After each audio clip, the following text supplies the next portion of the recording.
came across this video by a guy called Ryan Macbeth who shares some of his thoughts about Australia. Apparently he claims that he's famous, but I've actually never heard of him. But that's not saying anything. I could just be ignorant and maybe he is someone famous. But one of the things he said in his video is that he's famous. I haven't watched the whole video yet, and looking at the duration of the video, I think I'll be doing it in 2 parts. But I just thought, from what I watched at the beginning, he seems relatively intuitive, except perhaps being a bit too much with the comparisons of, well, this city is like this city in America and this city is like this city in America, trying to find the comparisons rather than looking for the unique things. I'm not sure if he's doing that in a negative way though, so let's have a look at it. Hey guys, so it is my last day in Australia, and I wanted to give you a little bit of a rundown of the country, at least of the 2 cities I've been to. So this is not all-encompassing at all. Okay, so straight up, this guy's already got my vote. I'm a little bit over the number of videos I've seen of people who've come to Australia and been to one state or one city and then acted like they were experts. So for him to say, I've only been to these 2 places, so this is my ideas based on only these 2 places, is so refreshing. And I even have a list here of stuff I want to talk about. Now to start, I've only been to 2 cities. There was the Gold Coast and Sydney. All the more reason to be grateful that he is upfront and saying he's only been to these 2 places, because these are where a lot of the stereotypes stem from people from overseas who have only been to Sydney or only been to the Queensland coast and are going to turn around and tell us that Australia is really, really hot and base everything on Sydney or Queensland, areas of Queensland. So I'm so glad that he is establishing straight up that he only knows this one area of Australia. And the Gold Coast is a lot like Miami Beach, maybe San Diego, Carlsbad, something like that. And, Sydney reminded me a lot of Philadelphia. And maybe it's because, I don't know if it's the architecture. You look at the architecture, I could be in Philadelphia right now. And I think it's just because this was all kind of built all around the same time. So that, that could be it. So part of me does cringe when someone from the United States starts comparing places they've been in Australia to places that they are familiar with in America. But at the same time, it's what we do as a people, isn't it? We look at something and we base our opinion on it based on our existing knowledge. So I've looked at some television series or movies that have Boston in them, and I think, yeah, that's a little bit like Hobart. But I guess, it goes both ways, doesn't it? And here he's talking about the architectural influences on Sydney and Philadelphia. So I guess, while I still do cringe about making too many comparisons like that, I guess, like I said, it's human nature that we do that, so I really shouldn't criticise. Friendly. Nobody here was rude. It was actually kind of interesting. When I was on the plane, I landed in Sydney, and when I was on the plane to the Gold Coast, the stewardess or flight attendant asked me, oh, you're going there on holiday? And I'm thinking, what business is it? Yeah, I turned the New Jersey on, right? What business is it of yours where I'm going and what? Yeah, it's like a combination of being from New Jersey and being in the intelligence community and always afraid of elicitation. Oh dear, I hope he didn't actually say those things out loud, like, what business of yours is it? Because that's what we do here in Australia. We make small talk. We like to make people feel comfortable, feel welcomed, and feel like we are genuinely interested in them as an individual. So I would imagine that if he'd have said that sort of thing to the stewardess, or even if he'd have brushed her off in some other manner, that she would have been greatly offended and thought, who is this rude, arrogant twat? So there's definitely a huge culture difference here between the stay out of my space, don't talk to me, don't look at me, don't ask me anything, as opposed to the Australian culture of, how's it going, mate? Let's chat. Let's let you know that, hey, we're good people, we're nice people, and we want to be interested in what you have to say. Right?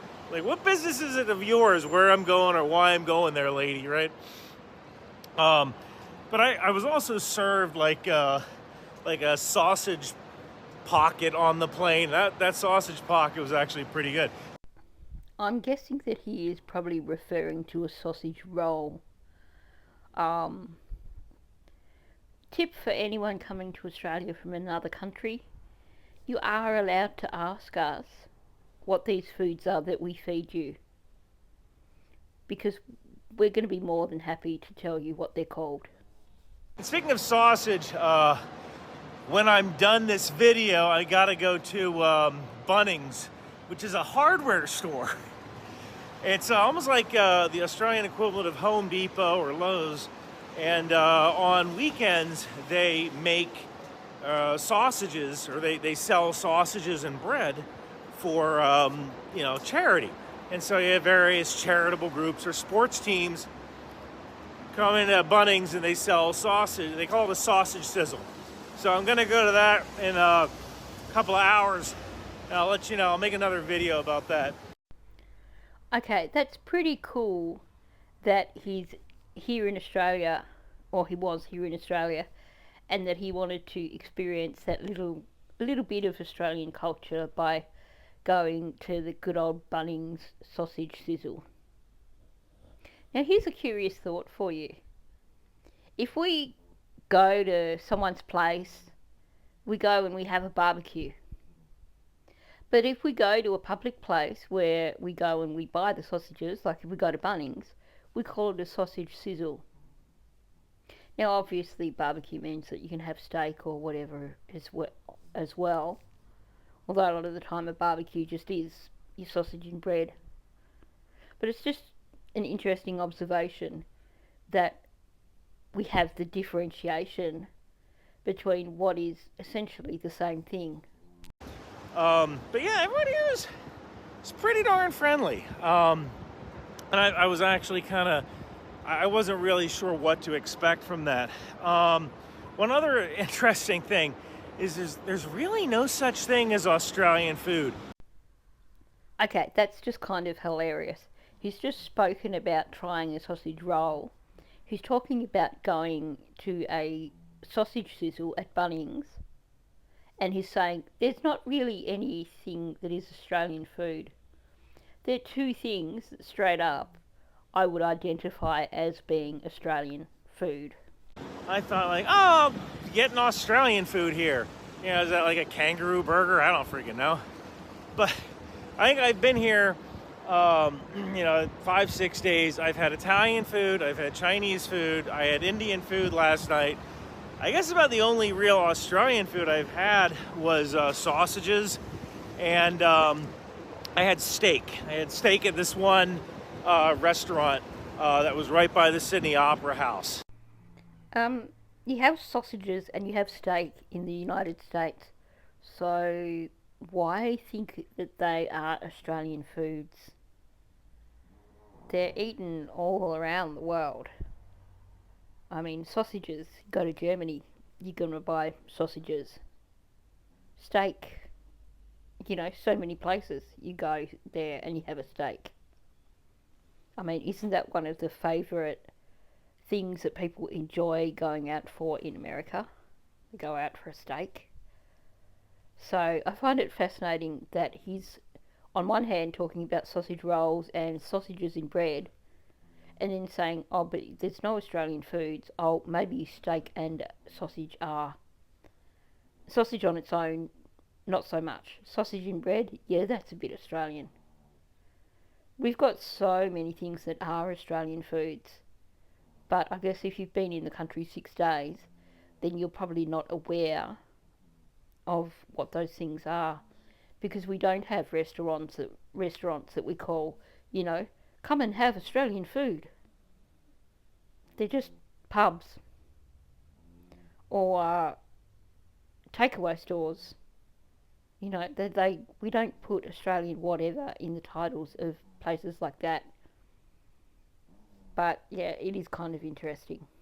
And that's actually some pretty darn good steak.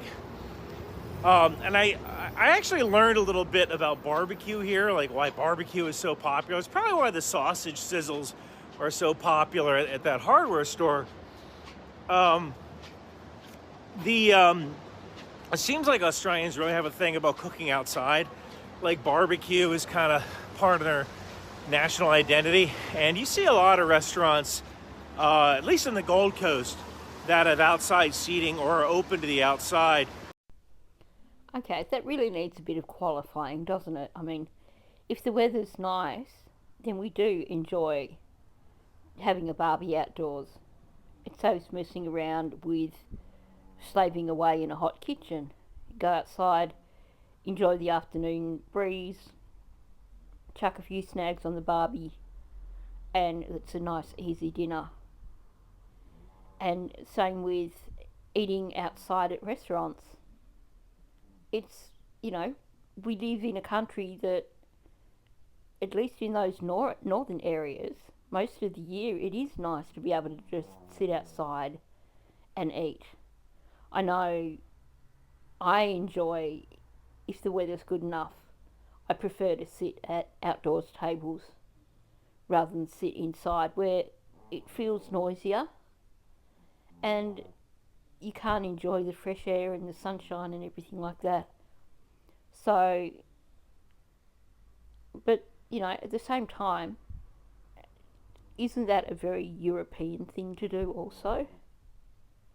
I just find it interesting that he's pointed that out as being something that is very Australian. And yeah, maybe it is. We don't have every single meal outside, but if there are opportunities, if there are restaurants that offer outdoors seating on a warm day, then a lot of us will take that opportunity. And if it is summertime, then who doesn't love hanging out outside in the afternoon and having a barbecue for dinner? I was actually surprised at the number of stores that were open to the outside. Like if you tried to do that in Washington, D.C., where I kind of live now, or I should say in the DMV, because I live in Silver Spring, but you know, if you tried to have open outdoor seating or open outdoor stores in Washington, D.C., you would just get robbed blind. You know, I think sometimes it's good to be able to see our country through the eyes of someone who is not from here, because we just take it for granted. It's just part of life to go somewhere and sit outdoors and enjoy an outdoors meal. And yet here he is telling us that where he comes from in the United States, you just wouldn't be able to do it. It is that whole, we have more freedom, and yeah, we do have cleaner air, which makes a difference. You know, which speaking of which, I got to talk about crime. So this is Hyde Park in Sydney. I think there's a church service going on right there. It's actually kind of a nice park. There's a Anzac Memorial. I'll show you that. I went to the Anzac Memorial. They really did a good job with that, and it's actually really sad. Like I knew about Gallipoli, which was this mainly a British Australian operation during World War I, but I guess I really didn't understand Gallipoli, right? So I started talking about Australian food. I have never felt, I haven't felt unsafe here once. Not once. And I know I feel unsafe in Washington, D.C. all the time. I carry a gun. And some of that's because I'm, quote unquote famous, and I've had pro-Russian supporters stalk me and crap like that. But I can tell you here, I haven't been afraid once. I haven't felt unsafe once. It really does put things into perspective when you hear someone talking about how back where they come from, they carry a gun for safety. And whereas we are quite happy to walk around our CBD areas and feel totally safe. Yeah, sure, there's the odd problem here and there, and they're the things that make the news because they are so rare. But, I will quite happily catch a train down to Melbourne and wander around Melbourne without feeling like I'm at risk in any way whatsoever. There's very few homeless people here, and the ones who are homeless, they just ask you for money, and you might either give them money or say no, and they walk away. They're not like crazy homeless people, which you get a lot of in Washington, D.C. I think when you look at the two countries, there are two very different cultures with relation to homeless people.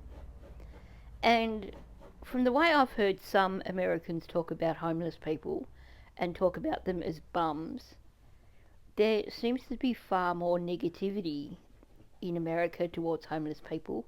But at the same time, there's also a far greater problem with drugs and alcoholism amongst homeless people in the United States, which I guess makes that sort of less desirable bunch of people become more visible. But I think too, there's a certain byproduct of the whole Australian mateship and the whole she'll be right attitude, which means that there's a real pride amongst Australians. And while we are happy to accept help, and while, Australians are great at reaching out and helping people, at the same time, there's that level of pride which prevents some people from admitting that they need help or asking for help. And people will hide that they're struggling because of that whole she'll be right attitude in Australia. That the level of pride of we don't want to admit that things aren't right. So you don't see quite as many people homeless in the CBD areas as you would see in perhaps many areas in America. And I know there is a far greater homeless problem in America, and that you do see these homeless encampments. But a lot of the homelessness in Australia is hidden. The people who live out of their cars and they park somewhere different every night so that people don't realise that they actually are living out of their cars. Because in Australia, there is a huge stigma about being homeless.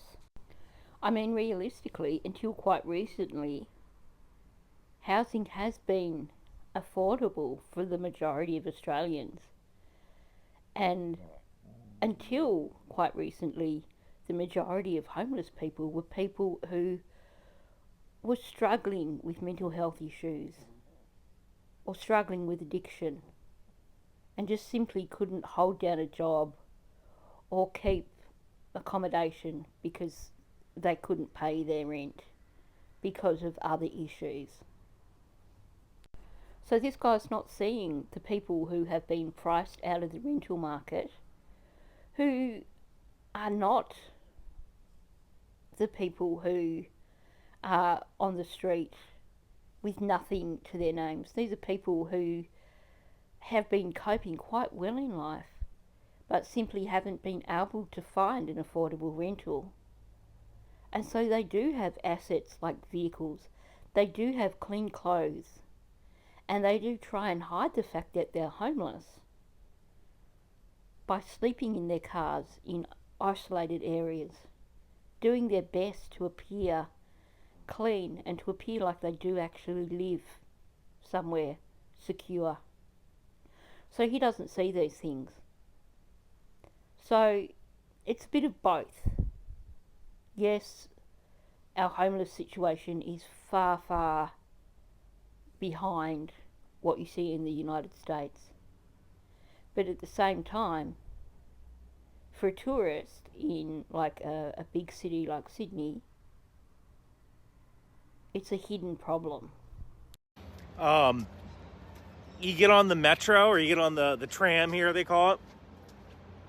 And I think I'm talking too much. My cigar went out.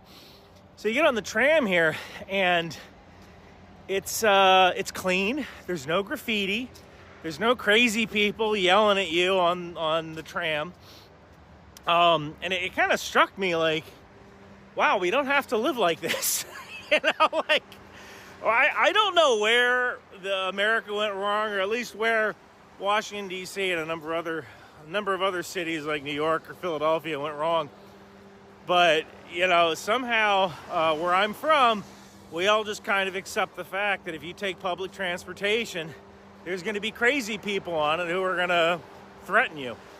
And it doesn't have to be the case. At least it's certainly not the case here. I hadn't really thought about that either. You hear all these horror stories of people who are the scariness of travelling on the subway in the United States, as opposed to in Australia, where you can feel quite safe on public transport. Sure, every state's got that one or two suburbs where you probably don't want to go on public transport in those suburbs because of the bogan element. But for the most part, we are pretty lucky there in terms of safety on public transport. Yeah, sometimes people get a bit loud, but, just obnoxiously loud, not anything that makes you feel threatened, just more along the lines of where you sit there and you think, can you just shut up so I don't have to listen to you? At least in Sydney. Speaking of which, gun owners, the American press has kind of made Australia out to be some kind of gun control paradise. And probably about 1 in 4 people that I've spoken with own some kind of firearm here in Australia. And even in Sydney, there are plenty of places to go shooting. So it's almost like, here in Australia, a lot of people seem to own firearms for, either protecting their livestock or just for sport shooting, like sporting clays, or just going to the range and shooting at cans or target shooting. They don't own pistols and they don't own modern sporting rifles. But there's plenty of guns here. Plenty. And, just people I talk to say, oh yeah, I have a rifle certificate and I, go shooting every weekend at the quarry. So yeah, I kind of think the American press has maybe been lying to us about how many gun owners really are in Australia. Okay, I'm not accusing this guy of being a narcissist, but what he's saying there is total gaslighting. I know there's always this contention between Americans and Australians because we don't understand that they're so free with their guns in America, and that kids can go into a school and shoot up a school, because that can't happen here in Australia. But and you know, on the reverse, Americans are like, they get annoyed with us because they think we're criticizing them for living in a country where so many of them have a gun and take it for granted that they have a gun, and it's, you know, their right under the Constitution to bear arms. This feels to me like total gaslighting. Like he's saying, you guys come across as being so virtuous with your gun laws and your gun ownership, but hey, you're not far behind the United States. And that's utter bullshit. And I'm curious because he says he's only been to Sydney and the Gold Coast. And I'm sorry, but gun ownership in those areas is going to be very, very, very minimal. So who were these people that he was talking to? What what circles of people was he in? Now, I think he mentioned, I'm not sure in this video or in another video, that he was at some sort of conference and it had something to do with law enforcement or something like that.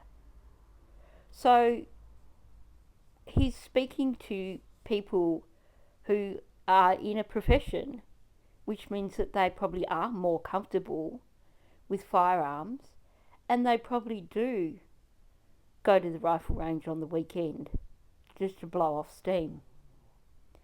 But if you look at the population of Australia, most people that live in suburban areas or city areas, very few of them do go shooting on the weekend or own guns or anything like that. It's people in rural areas that have guns to so they can shoot snakes or foxes or whatever if needed, so for the sake of protecting stock. And then you do get some people who, mostly again in the rural areas or close to rural areas, who will go out spotlighting on weekends. But let's be real, it's nothing at all like American culture.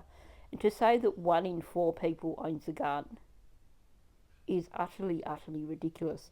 So he is giving a false impression here, totally. And like I said, it feels like gaslighting. Like he wants, it's that one-upmanship. Oh, you guys think you're so virtuous and you talk about our problems with guns in the United States, but you have the same gun laws, you know. You all carry guns as well, which is just, it's bullshit. So, yeah, sorry, there's my little rant there. Feel free to leave your own comments below about this, because I'm sure that there's other people who are going to be triggered just like me. So I'm going to stop this video here and come back with a part 2 tomorrow, because I don't like to make these videos too long, and his video was quite a lengthy one to begin with. So thanks for listening. Please hit the like button. If you're not subscribed to my channel, please subscribe to my channel. It's free and it's a great way of helping me out. And also, please leave a comment below. What are your thoughts on the things that have been addressed in this video?